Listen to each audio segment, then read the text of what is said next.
네, 안녕하세요. 이번에 화상 발표에서 두 번째 발표를 맡게 된 마술사왕입니다. 발표 준비된 것은 프로파간다는 아니고 어디까지나 학계의 성과를 바탕으로 제가 개인적으로 좀 정리를 해본 내용에 가깝습니다. 우선 발표 주제는요, 공지된 것과 같이 8월 종파 사건으로 알려진 8월 전원회의 사건의 재론이라는 주제를 가지고 있습니다. 흔히 8월 종파 사건에 대해서 북한의 본자를 놓고 여러 파벌들이 충돌한 사건으로 알려져 있는데요. 본 발표는 부재인 종파 없는 종파 사건에서 보실 수 있듯이 이러한 관념에 대해서 의문을 제기하는 것을 목적으로 하고 있습니다. 원래 목표는 8월 종파 사건의 전개를 연대기식으로 정리하면서 학계에서 제기된 최신 이론들을 여러분들께 제가 소개해드릴 수 있는 만큼 다 소개시켜드리는 게 원래 목적이었는데 1차 리허설 때 한 80분 이상이 나와가지고 그거는 도저히 안 되겠다 생각해서 배경에 대해서만 좀 집중을 하는 걸로 목표를 수정을 했습니다. 그래서 정작 이 발표는 전개에 대해서는 거의 다루지 못하는 발표가 되겠습니다. 그 점에 대해서는 굉장히 아쉽게 생각하고 다음에 기회가 된다면 전개에 대해서도 다음에 청중분들께 소개를 해드리도록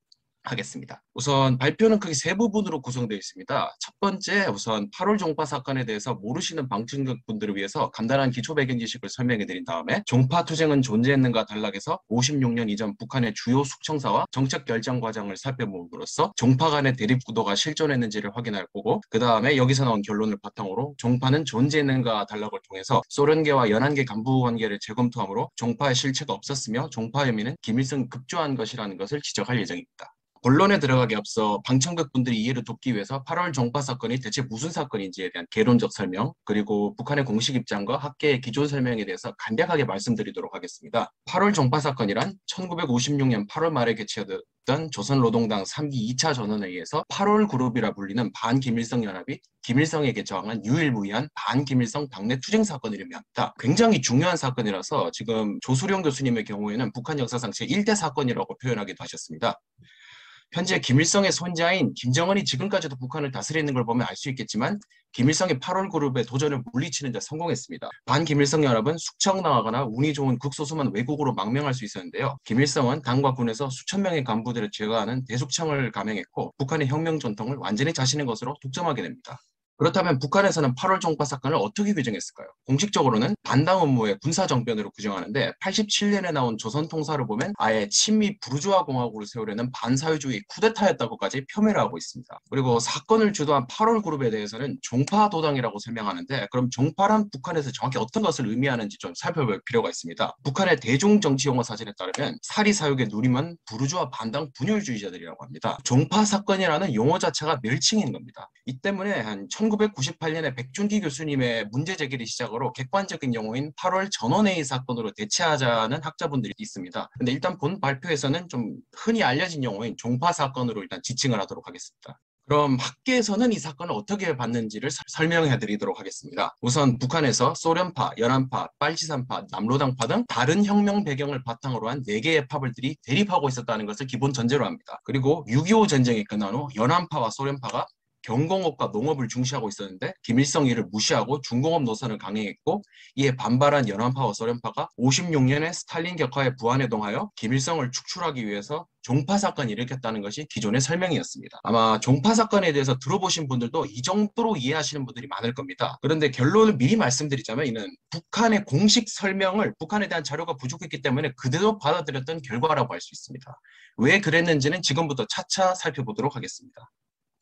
이제부터 첫 번째 쟁점을 다루도록 하겠습니다. 과거에는 북한의 공식 설명의 영향과 당국과 체제에 대한 이해 부족 때문에 당내 경쟁에 대해서 권력 투쟁으로 일괄적으로 이해하는 경향이 있었습니다. 즉 1956년 이전 북한에서 이른바 종파들 간에 수령의 게임이 벌어지고 있었다고 좀 오해를 한 점이 있었던 겁니다. 이제부터 이게 얼마나 사실인지에 대해서 좀 살펴보도록 하겠습니다. 먼저 북한 건국 이후 최초의 주요 숙청인 허가이 사건에 대해서 살펴보겠습니다. 허가이는 소련계의 대표적인 인물로 51년 당시에 노동당 제1비서 겸 조직지도부장이라는 높은 자리에서 당의 조직 문제를 담당하고 있었습니다. 조직 문제가 뭔가 하면 인사권을 생각하시면 됩니다. 그리고 과거에는 허가이를 소련파의 수장으로 해석했습니다.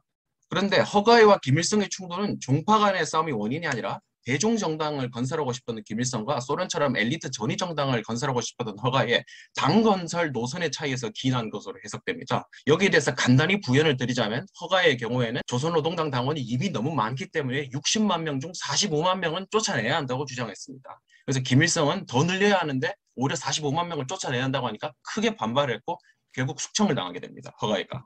이때 김일성이 허가이를 숙청하는 과정에서 김일성은 철저하게 허가이 개인만을 공격하면서 그가 영웅주의, 독단주의에 빠져서 주제넘게 나선 것이라면서 나머지 소련계에는 죄가 없다는 것을 분명히 합니다. 그리고 박창욱, 박영빈을 비롯한 같은 소련계들은 이때 오히려 김일성을 지지하면서 허가이를 공격했습니다. 그리고 허가이가 숙청되고 허가이의 빈자리를 이들 소련계가 차지하는 데 성공을 합니다.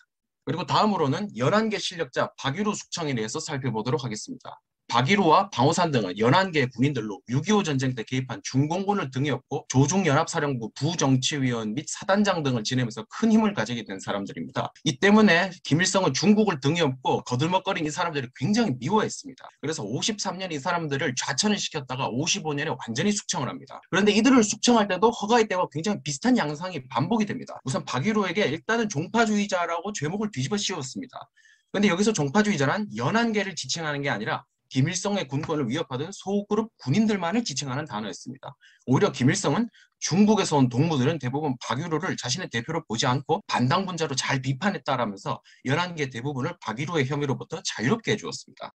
그리고 박유루가 처음에 군부에서 좌천됐을 때 최창익, 윤공을 비롯한 당내 11개 실력자들의 경우에는 오히려 승진을 했습니다. 부수상이라든가 재정상이라든가 당내 실력자들이 오히려 내각에서 두각을 나타냅니다. 그리고 55년에 박유루가 최종적으로 당에서 쫓겨나는 시점에서도 오히려 같은 11개들이 박유루를 옹호하긴커녕 김일성의 편에 붙어서 같이 공격을 하는데 대표적으로 김창덕 같은 사람들이 있었습니다. 이 두 사례를 본다면 56년 이전 북한의 주요 정치적 충돌이 종파대 싸움이었다는 기존의 설명은 뭔가 좀 이상하다는 것을 느낄 수 있습니다. 그렇다면 여기서 한 발 더 나아가 정책 대립이 종파 간의 권력 투쟁으로 이어졌다는 주장을 좀 근본적으로 재검토해 보도록 하겠습니다. 기존에는 연안계와 소련계가 소련에서 발표된 말렌코프 신노선의 영향을 받아서 경공업과 농업을 중시했다고 봤습니다. 그런데 정작 전후복구 3개년이 결정되었을 때 그 문제의 말렌코프 신노선은 발표되기 전이었다는 치명적인 오류가 있었습니다. 그리고 말렌코프는 중공업을 충분히 발전시켰으니 이제 농업과 경공업 도 발전시키자는 입장이었지 지금까지 중공업을 발전시킨 게 잘못이었다고 한 적이 없었습니다. 이 때문에 국가계획위원장이었던 정준택 같은 사람들은 말렌코프의 발언을 인용해서 그러니까 북한은 더욱더 중공업을 발전시켜야 한다라고 오히려 중공업 노선의 지지를 확인합니다. 그리고 허가이의 뒤를 이어 소련파의 수장이 되었다고 해석되곤 했던 박창욱 같은 주요 소련계들은 밑에 인용된 발언을 보시면 알겠지만 오히려 소련 측에 김일성의 중공업 정책의 정당성을 옹호하면서 소련의 간섭을 상쇄하려고 노력하는 등 오히려 중공업 정책을 지지하는 걸로 나중에 확인이 됩니다. 특히 소련 문서고 같은 걸 보면 말이죠. 그럼 연안계가 어떠했는지를 좀 살펴보도록 하겠습니다. 연안계는 실제로 남한과의 체제 경쟁을 의식해서 경공업과 농업을 지지한 게 사실입니다. 근데 여기서 중요한 게 뭔가 하면은 김일성이 이런 반대를 무시한 적이 없다는 겁니다. 1954년 4월에 발표된 전후복구 3개년 계획을 보면 오히려 경공업 목표가 더 높습니다. 이거는 지금까지의 통설이 거의 뒤집힌 수준인데 지금 제가 보여드리는 표를 보면 3개년 계획의 초안입니다. 위에 있는 알파그룹이 중공업 목표고 밑에 있는 베타그룹이 경공업 목표입니다. 알파그룹이 116.6%, 베타그룹이 200.4%, 즉 경공업의 목표와 계속되는 투자 재원이 일관되게 중공업보다 높은 것을 확인할 수 있습니다. 이러한 점이 지금까지 왜 알려지지 않았냐면 김일성이 8월 종파에서 승리한 다음에 일단 김일성은 개인적으로는 중공업을 지지했습니다. 그리고 소련계와 연안계가 사라지자 역사 왜곡을 완전히 실시했어요. 60년대 이후에 나온 역사책에서는 이미 54년부터 중공업만 했다라고 거짓말했기 때문에 나중에 잘못 알려진 겁니다. 그리고 김일성의 인사정책을 보면 기존 설명에 대한 의문점이 더욱 커지게 됩니다. 연안계의 경우에는 김일성에게 대립하는 게 아니라 오히려 김일성의 경제정책에 적극적으로 협조하는 모습을 볼 수 있습니다. 1954년 3월의 내각 개편을 보면 연안계가 주요 경제직책에 임명된 것을 확인할 수 있습니다. 그리고 왜 이러한 일이 있었냐면 3개년 계획이 당시 지지부진하자 당의 실력자들인 연안계를 내각에 넣어서 내각을 강화하려는 김일성의 의도였습니다. 김일성과 연안계의 협치가 이루어지고 있다는 뜻이기도 했으며 연안계가 김일성의 신임을 받고 있다는 증거이기도 했습니다. 나중에 일부 탈북 간부들이 8월 전원회의 사건 때 8월 그룹이 중공업 문제로 김일성을 공격했다고 주장하긴 했습니다. 그런데 소련이나 중국의 외교 문서를 보면 교차 검증이 되지 않는 부분이고 오히려 상반되는 기록도 확인되는 등 이 점을 얼마나 믿어야 할지는 좀 불투명하다고 할 수 있습니다. 그리고 8월 종파 사건 재론에 있어서 선행 연구를 많이 남기셨던 백종기 교수님의 경우에는 북한의 50년대 정치 갈등은 이념 갈등이 아니라 정책 집행 과정에서 발생한 현실에서 왔다고 지적하고 계십니다. 이게 어떤 의미인지는 뒤에서 좀 더 자세하게 다룰 겁니다.